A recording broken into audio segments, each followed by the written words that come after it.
जावेद अहमद वानी और अब्दुल रशीद वानी, ये दो भाई थे। इनका किसी के साथ एक एक्यूज़ था अब्दुल रशीद गनाही, सन ऑफ गुलाम मोहम्मद गनाही और वो गजरियाल। उनके साथ ये तिजारत करते थे कई सालों से। तो फिर 2016 में इन्होंने कुछ चेक्स दी थी, 4 चेक्स इन टोटल। फिर जब वो चेक्स इनकैश करने के लिए चले गए बैंक पर, उधर उनके अकाउंट में प्रॉपर फंड्स नहीं थे इनकैशमेंट के लिए। फिर जो कानूनी लवाजमात होते हैं वो उन्होंने किए। फिर अल्टीमेटली लास्ट में वो कोर्ट आए, उन्होंने इनके खिलाफ जो 138 नेगोशिएबल इंस्ट्रूमेंट्स एक्ट के अंडर एक कंप्लेंट की। बहुत कुछ टाइम चली। जो ये एक्यूज़ थे अब्दुल रशीद साहब, इन्होंने बड़े जो इनके वो बोलते हैं हर एक तीर आजमाया, डिले करने की कोशिश की, डिलेइंग टैक्टिक्स जो करते हैं।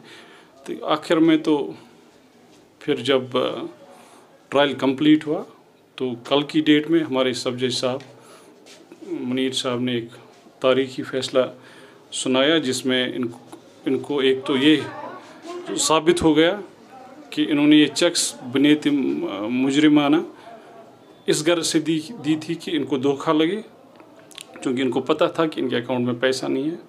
उनमें से फिर 2 चेक से अप्रूव हो गई। तो जो फ़ैसला कल आया उसमें उनको तकरीबन 1 करोड़ से ज़्यादा जुर्माना हुआ और 2 साल उसमें उनको कैद की सज़ा सुनाई गई। ये इसमें सीवियर पनिशमेंट है। इसमें उनसे कोर्ट ने कोई रियायत नहीं बरती। उसकी ये वजह है कि इन्होंने इस केस में टाइम बहुत लगा, तो इसलिए उनके साथ कोई रियायत नहीं बरती गई। जो इसमें ज़्यादा से ज़्यादा सज़ा हो सकती थी वो अदालत ने दी।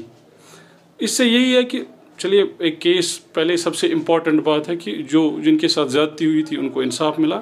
लेकिन उससे भी ज़्यादा इम्पॉर्टेंट चीज़ ये है कि एक मैसेज गई बिज़नेस कम्युनिटी में और पब्लिक में, जो अदालत का वो जो फेथ थी वो और ज़्यादा मजबूत हुई। और एक मैसेज गई, हाँ जी, कभी कभार अदालत में टाइम लग सकता है, उसके बहुत से वजूहात होते हैं, केसेस बहुत होते हैं, या कुछ जो कानून में कुछ टेक्निकलिटीज़ होती है। किसी वक्त जो मुलजिम होता है, जो एक्यूज़्ड होता है, वो उसका फ़ायदा लेता है और थोड़ा डिले करता है। लेकिन एक चीज़ प्रूव होती है कि आखिर में जिसने ये गलती की उसको उसकी सज़ा मिलती है।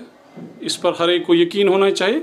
और ये उन अनासिर के लिए भी एक मैसेज है कि अपनी जो फाइनेंशियल ट्रांजैक्शंस हैं वो बड़ी शफाफियत से करें, ये लाइटली ना लें। Don't take these financial transactions lightly and issue checks to the persons knowing that there is no balance in your account.